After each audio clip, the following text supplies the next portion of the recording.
কাঠামোগত বেশ পরিবর্তন আনা হয়েছে ঢাকার জাতীয় স্টেডিয়ামে। তবে পরিবর্তন হয়নি স্টেডিয়ামে প্রবেশের পথ। সর্বমোট 20টি প্রবেশ পথ করা হয়েছে গ্যালারিতে যাওয়ার জন্য। তবে সেই পথ দেখে বিভ্রান্ত হবেন যে কেউ।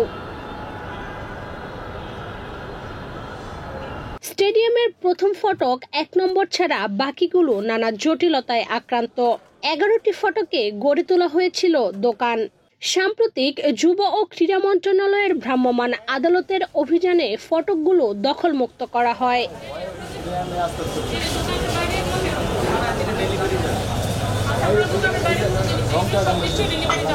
এখনো দেখে বোঝার উপায় নেই। এ পথ ব্যবহার করে গ্যালারিতে যাওয়া যায়। এই ভেন্যুতে ম্যাচ উপভোগ করতে আসা দর্শকরা বিভ্রান্ত হবেন নিশ্চিত। বিভিন্ন দোকান মালিক নিজেদের সুবিধা মতো স্টেডিয়ামের ফটকগুলোকে দোকানে পরিণত করে নিয়েছিলেন।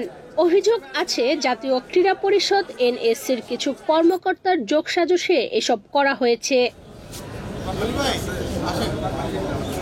বিভিন্ন ব্যবসায়ীর দখলে থাকা ফটকগুলো মুক্ত করা হয়েছে। তবে সেগুলো আদৌ ফটক হিসেবে ব্যবহারের জন্য উন্মুক্ত রাখা যাবে তো, এ প্রশ্ন কিন্তু থেকেই যায়। প্রায় 5 বছরের ম্যারাথন সংস্কার কাজ শেষে চলতি মাসের শেষ দিকে স্টেডিয়াম বুঝিয়ে দেওয়ার কথা।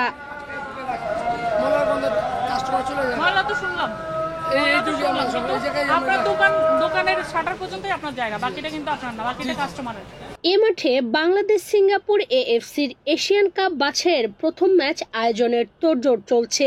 প্রায় 150 কোটি টাকা ব্যয়ের পর গুরুত্বপূর্ণ ভেন্যুর যে অবস্থা প্রত্যাশা করা হচ্ছিল তার সঙ্গে বাস্তবতার মিল নেই। ন্যূনতম শর্ত পূরণ সাপেক্ষে এ স্টেডিয়াম আন্তর্জাতিক ভেন্যু হিসেবে স্বীকৃতি পাচ্ছে। ভেতরটা বাহারি রঙের, বাহ্যিক চিত্র অবশ্য ছন্নছাড়া। নির্মাণ কাজের ধকল পরিষ্কার স্টেডিয়ামের বাইরে। সাম্প্রতিক সময়ে পরিদর্শনে নানা অসঙ্গতি ধরা পড়ে AFCর এক কর্মকর্তার চোখে। সেগুলো সংশোধনের পরামর্শ দেন সেই কর্মকর্তা।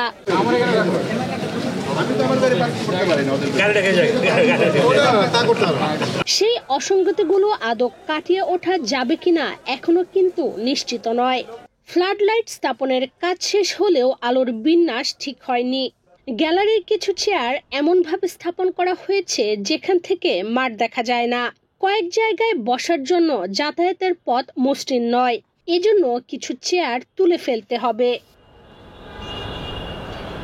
বাফুফে থেকে জানানো হয়েছে স্টেডিয়ামের 20টি ফটকের মধ্যে একটি ছাড়া বাকি 19টি ফটকেই সমস্যা রয়েছে।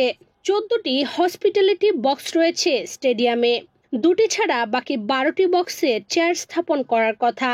12 বক্সে প্রায় 300টি চেয়ার স্থাপন করা হবে। ম্যাচের আগে আদৌ বক্সগুলো প্রস্তুত করা যাবে কিনা নিশ্চিত নয়। সরেজমিন দেখে মনে হলো জাতীয় স্টেডিয়ামের ভেতরটা ফিটফাট, আর বাইরে দোকানপাট।